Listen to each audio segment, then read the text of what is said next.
part 2 of our day trip along the western side of the Northwest Cape, and it's been a pretty special drive.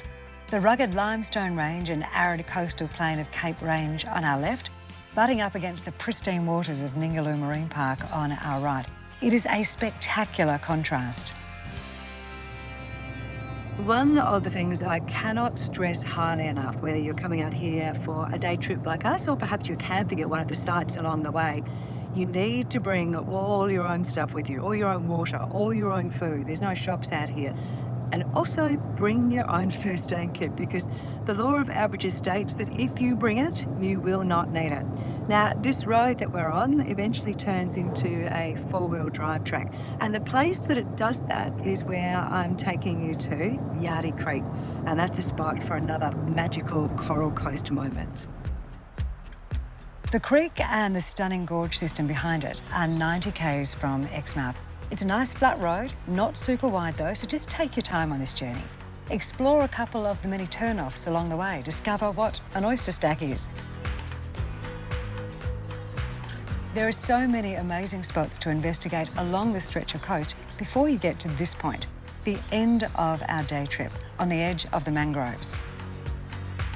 This is Yardie Creek. It's tidal, as you can see, and when the waters are down, and if you have a four-wheel drive in your game, you can actually go across here. It's the Yardie Creek crossing, so it goes from one side to the other. Some people have been known to get bogged.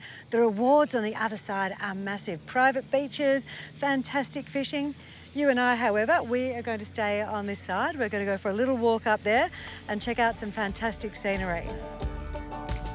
The Yardie Creek River Trail Walk is an easy 1.2k round trip.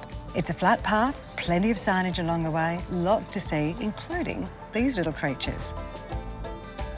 The black-footed rock wallabies are endangered thanks to foxes and cats. However, in this little pocket, they are living their best life. And as you walk along the trail, especially later in the day, there's lots of opportunities to get a shot or two. If you take this trail up and over, not a place for your holiday films, you will be rewarded with this.